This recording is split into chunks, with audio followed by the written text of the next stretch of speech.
Student, class 5, term 1.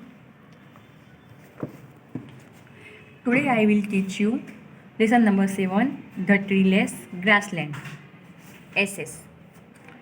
The temperature zone is located away from the equator between the tropics and the polar circles. As the name suggested, the places in the zone are neither too hot nor too cold. यहाँ का the trailer was grassland, यहाँ का जो temperature होता है वो ना ही ठंडा होता है और ना ही गर्म होता है. The temperature zone has less rainflow यानी कि बारिश which usually falls in summer, यानी कि समर के अंदर यानी कि गर्मियों के सीजन में यहाँ पे बारिश होती है. Hence only grasses grows in such region and is known as grassland, इसीलिए यहाँ को ग्रासलैंड बोला जाता है. Grassland cover more than 1/5 of the land surface on the earth, यानी कि यहाँ का इस लैंड का 1/5 भाग पूरा ग्रास लैंड यानी कि घास से भरा हुआ है. This are innocence and flat plains are of grass with very few trees and bushes, यहाँ के बहुत ही कम पेड़ दिखाई देते हैं. The summers are hot and the winter are cold, यहाँ की समर यानी कि गर्मियाँ बहुत होती है और सर्दियों में ठंडी बहुत होती है. द रेन्स आर लेस, यहाँ पे बारिश थोड़ी कम होती है. So forest can not grow, यानी कि फॉरेस्ट यानी कि यहाँ पे जंगल बहुत कम है. The grassland are known by different names in different region. The various grasslands are one prairies in North America, second है स्टेप्स इन रशिया, थर्ड है pampas in South America, fourth में है velds in South Africa, downs in Australia. उत्तरी America रूस में Russia, कदम Russia, third में है दक्षिण अमेरिका में पंपास, दक्षिण अफ्रीका में पाल एंड ऑस्ट्रेलिया में किरात. द पैट्स यानी प्रार्थनाएँ. One such vast stretch of sloping grassland is situated in the interior of North America. It is called the Paradise. It is derived from the French word paradise, which means a large open area of garland, यानी कि grassland. यहाँ पे ढलान वाले घास के मैदान का एक विशाल हिस्सा है जो उत्तर के अंदरूनी हिस्से में स्थित है. इसे प्रेरीज कहा जाता है. यहाँ फ्रेंच शब्द प्रेरी के लिए बनाया गया है. घास के मैदान का एक बहुत बड़ा इलाका है. Location and land. The prairies in North America extend from Canada to Mexico. They are located in the northern hemisphere रफली between the equator and the north pole. The two big rivers Mississippi and Mississippi pass through this region. Location and land यानी कि स्थान और भूमि.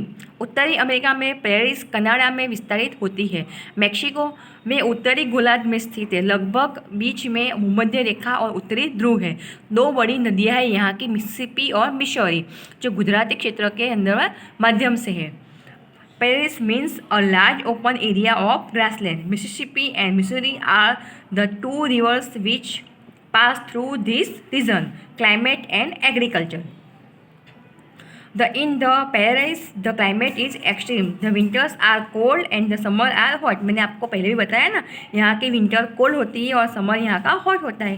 रेनफ्लो is moderate and occurs mostly in the summer season. यहाँ पे ज़्यादातर बारिश होती है समर के अंदर. This climate is not suitable for tree to growth. यहाँ के पेड़ों को ज़्यादा बढ़ने के लिए यहाँ की ये क्लाइमेट है वो सूटेबल नहीं होती है. Trees are rare in the paradise extend along the river but grasses grow quickly and are very toll.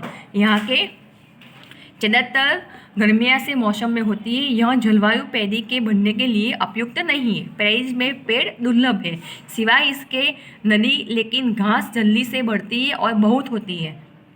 Sometimes white winds called चिकनू which below the spring over the paradise help to melt the snow and make grazing possible. जो वसंत में उड़ता है, Paris बर्फ को पिघलाने में और N बनाने में मदद करती है The presence of rivers Mississippi and Missouri and their tributaries are the boon for the farmers as they provide water for irrigants. This region is perfect for growing wheat and weather, therefore called the wheat basket of the world. These favorable conditions make the United States of America the largest producer of wheat in the world. Mississippi और Missouri और उनकी सहायक नदियों की उपस्थिति में वे एक वरदान है। किसानों के सिंचाई के लिए पानी उपलब्ध कराया जाता है। बढ़ते हुए क्षेत्र के लिए क्षेत्र पानीपूर्ण है और इसीलिए दुनिया का गेहूं की कटोरी कहा जाता है। यह अनुकूल स्थिति में संयुक्त राज्य अमेरिका को शब्द में गेहूं को सबसे बड़ा उत्पादक बनाते हैं। MCQ, the climate of paradise is extreme, vegetarian and wildlife, यहाँ के जानवरों की जिंदगी। This area was to one time covered with tall grasses for miles and miles together. It was the grazing ground for bison, but once the Europeans arrived on these lands, they settled down. They used the paradise as grazing land for their cattle. Later, they cleared the land for agriculture. Now this has become the biggest farming region of the world. वनस्पति और वन्यजीव, यह क्षेत्र का एक समय मिलों तक लंबी घास से आच्छादित है और मिल एक साथ यहाँ चराई थी जेलों के लिए ज़मीन है। लेकिन एक बार यूरोपीय इन भूमि पर पहुँचे वे बस गए। इन्होंने पैरेस का इस्तेमाल ज़मीन की चराई के लिए किया। Several small animals are found which includes dogs and sunsilk. These are community animals and like other community animals, they gather seeds and store them. This helps in plant growth. Another way by which they help in plant growth is by turning the soil over while digging burrows. यहाँ कई छोटे जानवर पाए जाते हैं जो कुत्ता और संतलिक शामिल है। ये है सामुदायिक जानवरों और अन्य की तरह सामुदायिक पशु है।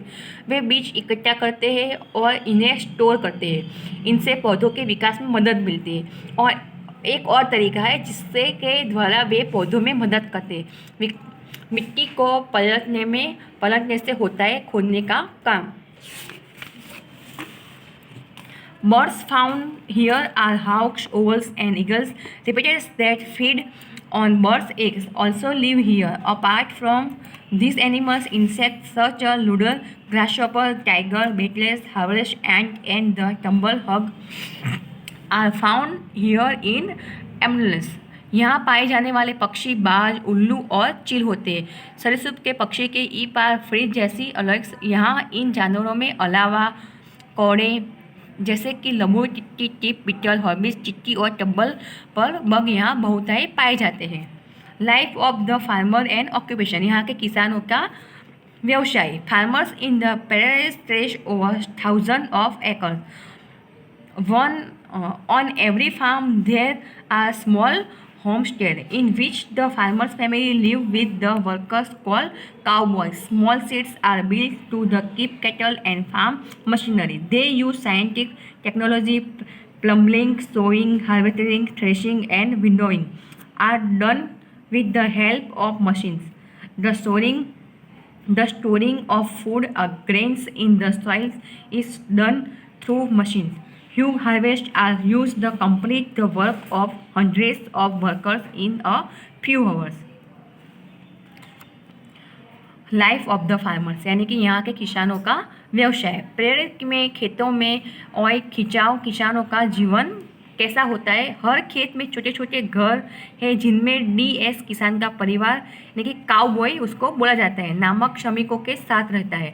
स्पैनल शेड में बने किसान मवेशी और खेती मशीनरी रखते हैं। वे उपयोग करते हैं वैज्ञानिक प्रौद्योगिकी का जुताई, दुवाई, कटाई, थ्रेशिंग और विनोइंग मशीनों की मदद से किया गया है। भंडारण सिलोस में खाद्यान्न के माध्यम से किया जाता है।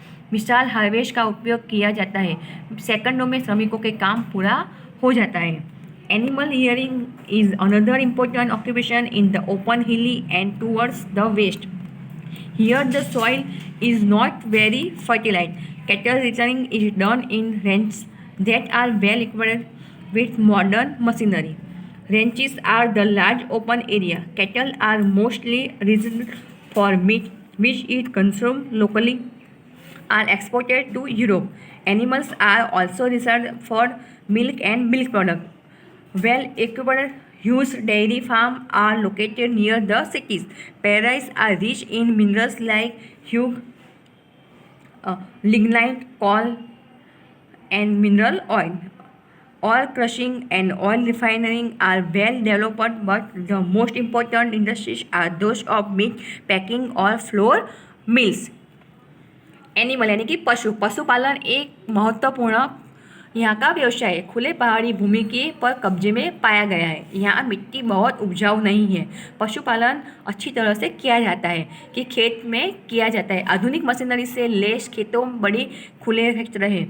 मवेशी ज़्यादातर होते हैं मांस के लिए पाला जाता है, जिसका सेवन स्थानीय स्तर पर किया जाता है। यूरोप का नियत किया गया है जानवरों को भी पाला जाता है और दूध उत्पादकों के लिए भी ये सही है। अच्छी तरह से सुसज्जित विशाल डेयरी फार्म शहरों के पास स्थित है। प्रेरी खनिज से भरपूर होते हैं, लिग्नाइट, कोयला और खनिज तेल। अयस्क पेराई और तेल शोधन अच्छी तरह से विकसित होते हैं। सबसे महत्वपूर्ण उद्योग मांस पैकिंग और आटा मिलों के हैं।